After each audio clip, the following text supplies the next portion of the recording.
What if the voice ruining your peace is not the world, but the habits of your own mind? Every day, without realizing it, you replay the same thoughts, the same fears, the same judgments, until they feel permanent, until they feel like who you are. But Stoicism teaches something radically different. Negative thinking is not fate. It is a pattern, and patterns can be broken.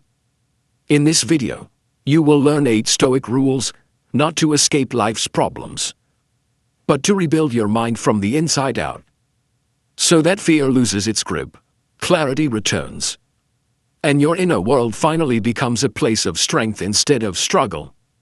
Stay with me, because one of these rules may change the way you relate to your thoughts forever. Rule 1: Master your interpretations, not the event. Most people believe their suffering begins with what happens to them. The Stoics knew better. They understood that pain does not enter the mind through events, it enters through interpretation. Between what happens and how you feel, there is a silent moment. In that moment, your mind tells a story. And that story decides whether you suffer or remain steady. A delayed message becomes rejection. A mistake becomes a verdict on your worth. A moment of uncertainty becomes a prediction of failure. None of these are facts. They are judgments, dressed up as truth. Epictetus expressed this with brutal clarity. It is not things that disturb us, but our opinions about things. The event is neutral. Reality arrives without emotion. It simply is. What wounds you is the meaning you attach to it, the interpretation your mind rushes to construct, often without your consent. This is why 2 people can face the same situation and walk away with entirely different inner worlds. One collapses. The other remains calm. The difference is not strength, intelligence, or luck. The difference is interpretation. Your mind has been trained, often unconsciously, to assume the worst. It fills gaps with fear. It treats assumptions as evidence. It confuses imagination with reality. Stoicism does not ask you to suppress thoughts. It asks you to interrogate them. When a negative thought appears, do not fight it. Do not argue emotionally. Step back and question it like a philosopher, not a victim. Ask yourself 3 questions. What actually happened, stripped of emotion and language? What story am I adding to this event? What is the most calm, accurate, and rational interpretation available? This pauses everything. It breaks the automatic chain reaction between stimulus and suffering. It creates space. And in that space, wisdom enters. Marcus Aurelius practiced this relentlessly. He trained himself to remove opinion from every event until only facts remained. Remove the judgment, he wrote, and the complaint disappears. Imagine how many fears would dissolve if you stopped believing every thought your mind presents. Imagine how many old wounds would lose their grip if you separated what happened from what you think it means. A friend does not reply. The old interpretation says you are being ignored. The Stoic interpretation says you do not yet know the full picture, and you remain at peace. You make a mistake. The old interpretation says you are not enough. The Stoic interpretation says this is feedback, not an identity. Over time, this practice changes everything. Your mind learns to trust reality more than fear. You respond instead of react. You reclaim power you did not realize you had surrendered. Negative thinking survives only when interpretations go unchallenged. The moment you master this skill, negativity loses its weapon. It can no longer define you. It can no longer control the quality of your inner life. You become the author of your internal world. And from that place, calm is no longer fragile. It becomes unshakable. Rule 2: Control what is yours, release the rest.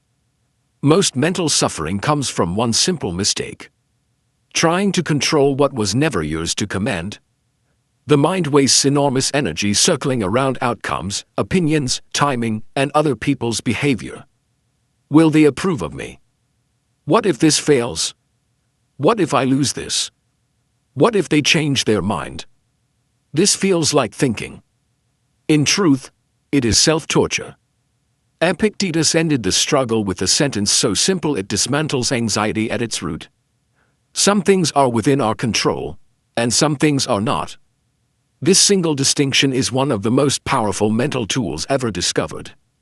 Negative thinking thrives exactly where this line is blurred. When you try to manage what others think, how events unfold, or how the future behaves, you feel powerless. And the moment you feel powerless, the mind begins to spiral. What if this goes wrong? What if I cannot fix it? What if I am not enough? Stoicism draws a hard boundary. Inside your control. Your thoughts. Your effort. Your values. Your standards. Your actions. Your response. Outside your control. Other people. Their moods. Their choices. Outcomes. Timing. Luck. The past. Most people lie backwards. They obsess over the second list and neglect the first. They worry endlessly about being liked while ignoring who they are becoming. They fear outcomes they cannot dictate while avoiding the small actions that actually shape their path. This is where negative thinking begins to die. The moment you shift attention away from what you cannot control and place it firmly on what you can, anxiety loses its fuel. Because anxiety needs uncertainty and helplessness to survive. Imagine waiting for feedback. The untrained mind spirals into imagined disasters. The Stoic mind asks one question. What is within my control right now? Preparation. Improvement. Effort. Integrity. Everything else is noise. Marcus Aurelius wrote with clarity that cuts through centuries. You have power over your mind, not outside events. This is not resignation. It is liberation. When you stop fighting reality, you reclaim your energy. When you stop managing others, you regain self-respect. When you release what is not yours, your mind becomes lighter, sharper, calmer. A simple daily practice reinforces this rule. Write down what is troubling you. Next to each item, ask one question. Is this within my control? If the answer is no, release it. Not tomorrow. Not later. Now. If the answer is yes, act on it without delay. What remains becomes your mission for the day. Clear actions. Clear responsibility. Clear peace. Negative thinking cannot survive where responsibility is clean and boundaries are firm. The mind stops drowning in imagined futures. It stops wrestling with forces it cannot bend. You reclaim the only battlefield that ever mattered. Your choices. From this point forward, let this principle guide you. My attention is my power, and I invest it only where it belongs.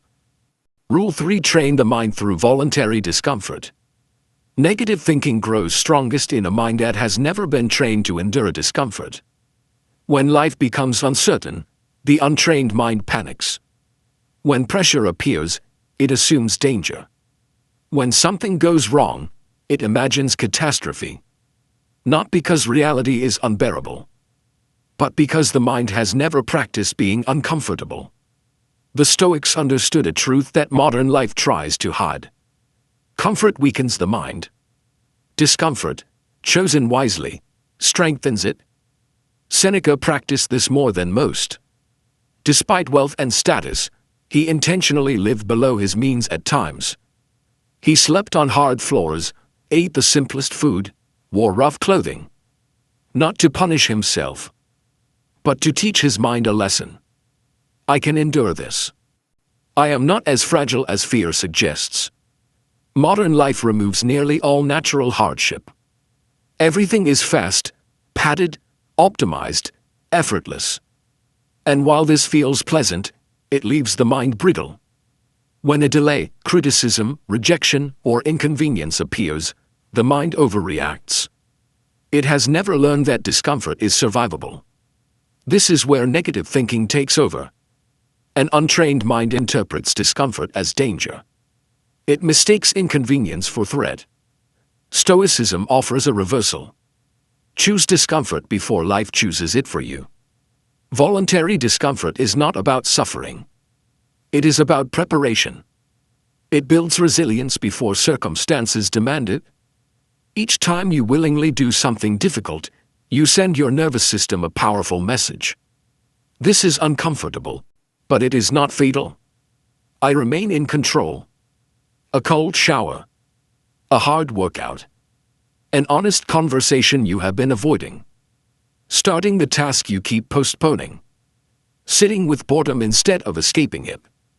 These small acts rewire the mind. They raise your tolerance for stress. They dissolve fear-based imagination. They build an identity rooted in strength rather than avoidance. Negative thinking cannot survive in a person who repeatedly proves their own resilience. Fear feeds on the unknown. Exposure destroys it. Marcus Aurelius wrote with calm certainty. If it is endurable, then endure it. If it is not, stop complaining. Voluntary discomfort teaches the first half of that wisdom. Stoic discipline completes the second. Begin with one intentional discomfort each day. Not heroic. Not extreme. Just deliberate. Over time, something changes. Situations that once triggered anxiety begin to feel manageable. What once felt overwhelming becomes ordinary. The mind stops assuming the worst, because it has evidence of its own strength. Discomfort becomes a teacher, not an enemy. And when you choose difficulty on your own terms, negative thinking loses its refuge. You realize the truth the Stoics live by. You are far more capable than your fears have ever allowed you to believe. Rule 4: expect setbacks, neutralize the shock. Negative thinking often does not come from pain itself. It comes from surprise. We move through life expecting cooperation, smooth timing, and predictable outcomes. And when reality interrupts, when plans break, when people disappoint, when delays appear, the shock hits first. That shock ignites the spiral. The Stoics understood this clearly. It is not hardship that destabilizes the mind. It is the belief that hardship should not have happened. Marcus Aurelius began his days with a deliberate reminder. You will meet selfish people, rude people, ungrateful people. Not to judge them, but to remove surprise from the day. This practice had a name. Premeditatio malorum. The premeditation of difficulties. It was not pessimism. It was emotional preparation. When you expect obstacles, they lose their power to shock you. And when shock disappears, most negative thinking has nowhere to begin. Consider how many mental spirals start with the same thought. I did not expect this. This should not be happening. A delayed response becomes personal rejection. A setback becomes proof of failure. A mistake becomes a catastrophe. Stoicism replaces this with a different stance. Of course, obstacles will appear. Of course, people will disappoint. Of course, plans will change. This is not cynicism. It is realism. Seneca captured this with precision. The one who has anticipated troubles takes away their power when they arrive. When you mentally rehearse difficulties, you create a buffer between the event and your reaction. Instead of panic, you meet disruption with recognition. There it is. This recognition is powerful. It prevents emotional overreaction. It keeps the mind steady when others collapse. A simple daily Stoic practice makes this real. Each morning, list 3 things that could go wrong today. For each one, choose the calmest response available to you. Commit to that response in advance. If the setback appears, you are not caught off guard. You are already prepared. Traffic delays lose their grip. Criticism loses its sting. Unexpected changes lose their drama. When life stops surprising you, negative thinking weakens. The mind no longer turns ordinary chaos into personal attacks. You stop asking, why is this happening to me? You start saying, "This is part of the human condition." Expectation removes shock. Preparation removes fear. And without shock or fear, negativity loses its strongest weapon. You meet life as it is: unpredictable, imperfect, survivable. And in that acceptance, the mind becomes calm, durable, and free. Rule 5: Anchor the mind in the present moment. Negative thinking has a pattern. It pulls the mind everywhere except where you are. It drags you backward, replaying mistakes that cannot be undone. It pushes you forward, imagining futures that do not yet exist. It traps you in comparison, measuring your life against imagined versions of others. Rarely does negativity live in the present. Because the present moment is the only place where fear cannot breathe. Marcus Aurelius wrote with quiet insistence: "Confine yourself to the present." For the Stoics, the present was not passive. It was a fortress. Regret lives in the past. Fear lives in the future. Power lives only now. Most of what troubles you has either already passed or has not happened. Yet the mind revisits both as if thinking harder will grant control. This is the illusion that fuels anxiety. Stoicism cuts through it. What is happening right now is the only reality you can act upon. Everything else is imagination. When you return to the present, negative thinking loses momentum. It no longer has the runway it needs to take off. Modern life makes presence difficult. Endless notifications, constant stimulation, divided attention. The mind is trained to scatter, never to rest. A scattered mind produces scattered emotions. The Stoic response is deliberate return. Again and again, bring attention back to this moment. Not forcefully, not impatiently, but firmly. One breath, one sensation, one action at a time. When you eat, just eat. When you walk, just walk. When you work, just work. Attention is not a small thing. It is a moral act. When attention is fractured, emotion follows. When attention is unified, the mind stabilizes. A simple Stoic question weakens negativity immediately. Is this happening right now? If the answer is no, release it. If the answer is yes, respond calmly. This practice does not ignore problems. It removes the exaggeration that surrounds them. You face reality without distortion. You meet challenges without panic. You act from clarity, not fear.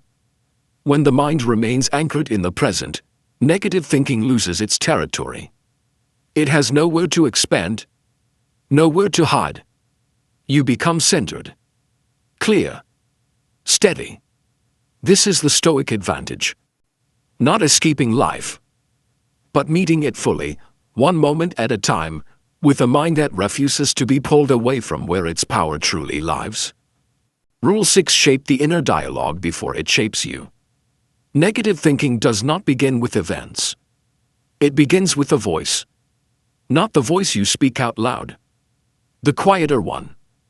The one that comments, judges, predicts, and criticizes before reality has finished unfolding. For many people, this inner dialogue is harsh, impatient, and unforgiving. It speaks with certainty even when it is wrong. It repeats old judgments until they feel like facts. And the most dangerous part, it sounds like you. The Stoics understood something most people never question. If you do not train this voice, it will train you. Marcus Aurelius wrote not to impress others, but to discipline himself. His meditations were not philosophy for an audience. They were instructions to his own mind. Your inner dialogue becomes your identity. And your identity determines how you act under pressure. Most negative thinking is not new. It is old programming. Memories of criticism. Past failures. Moments of embarrassment. Unresolved pain.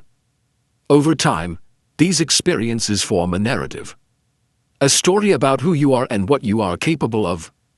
And without noticing, you begin to live inside that story. Stoicism offers a reversal. Do not accept every thought as truth. Examine it. Your mind is not a ruler. It is a tool. And tools can be trained. A simple Stoic method reshapes the inner dialogue. First, notice the thought without emotion. Do not fight it. Name it. Fear, doubt, memory, insecurity. Naming creates distance. Distance weakens control. Second, uncover the hidden judgment. What belief is this thought protecting? I am not enough. I always fail. I do not belong. These beliefs often come from the past, not the present. Third, replace the thought with a disciplined frame. Ask, what would a calm, rational, wiser version of me say? I am learning. This moment does not define me. I control my next action. This is not positive thinking. It is accurate thinking. The Stoics did not lie to themselves. They corrected themselves. Epictetus taught that thoughts must be tested before they are trusted. A thought that has not been examined does not deserve obedience. Practice makes this natural. At the end of each day, write 3 lines. What happened? What the old judgment would have said. What the Stoic interpretation is now. Over time, the inner voice changes tone.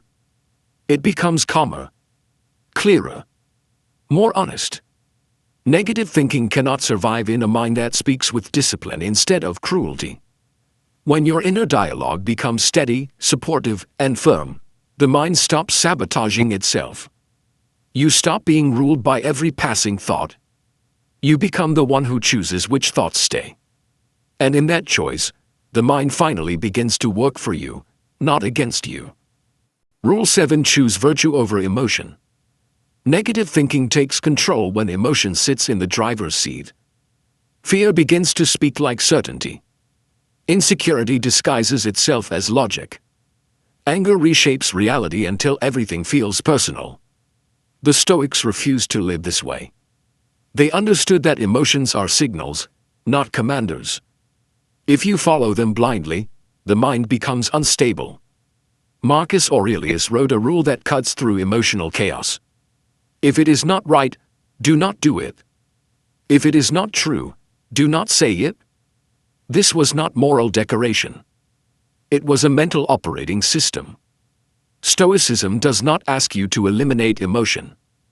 It teaches you not to obey it. Instead of asking, how do I feel right now? The Stoic asks, how should I act? This is where virtue enters. To the Stoics, virtue was practical discipline. 4 principles guided every decision: wisdom, courage, justice, temperance. Wisdom confronts thoughts with reality. Is this actually true? What evidence supports it? Fear collapses when facts are introduced. Courage moves you forward when the mind wants to retreat. It asks, what would a braver version of me do right now? Action dissolves imagined disaster. Justice removes personalization. It asks for fairness, not self-punishment. Not everything is an attack. Not everything is about you. Temperance restores balance. It prevents emotional extremes. It keeps the mind from swinging between panic and numbness. Negative thinking feeds on emotional excess. Virtue starves it. Epictetus taught that freedom begins the moment you stop obeying every feeling. Emotion may arise, but judgment belongs to you. A simple Stoic practice makes this rule practical. When negative thinking appears, pause. Ask one question. Which virtue is needed right now? If fear is present, choose courage. If confusion appears, choose wisdom. If resentment surfaces, choose justice. If overwhelm arises, choose temperance. This shift is decisive. You stop negotiating with emotion. You stop building stories around feelings. You act from principle. A life governed by emotion will always feel unstable. A life governed by virtue becomes grounded and strong. When you choose virtue over emotion, the mind settles. Clarity replaces chaos. Discipline replaces drama. And in that discipline, negative thinking loses its authority. Rule 8: build momentum through small daily wins. Negative thinking thrives in stillness. When there is no movement, the mind fills the silence with doubt, fear, and imagined failure. Stagnation becomes a breeding ground for mental spirals. The Stoics understood something deeply practical. Progress does not begin with motivation. It begins with action. Marcus Aurelius reminded himself of this often. Do what is in front of you with precision and dignity. He was not speaking about greatness. He was speaking about consistency. Most people wait to feel ready before they act.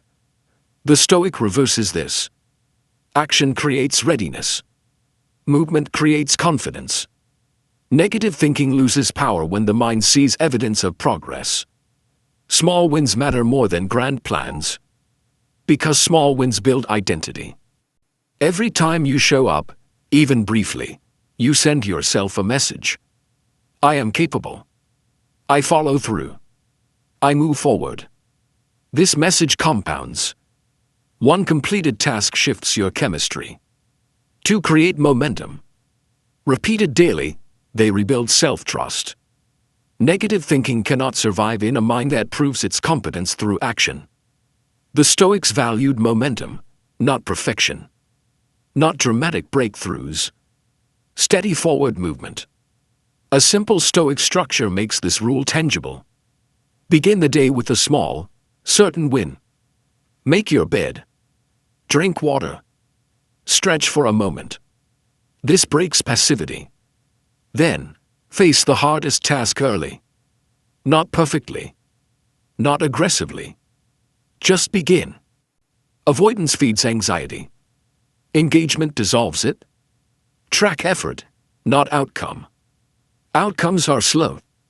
Effort is immediate. Effort reinforces identity. Tell yourself one truth. I am the kind of person who shows up. Not flawless. Not fearless. Consistent. Over time, this identity leaves no place for negative thinking to attach. The mind becomes anchored in action rather than speculation. Small daily wins are not small. They are how discipline is built. They are how confidence returns. They are how the inner world is rebuilt. When you are moving, the mind follows. When you are building, negativity falls behind.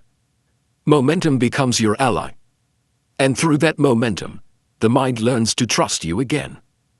You are not weak for having negative thoughts. You are human. But you become powerful the moment you stop letting those thoughts run your life. Stoicism was never about pretending life is easy. It is about becoming strong enough inside that difficulty no longer controls you.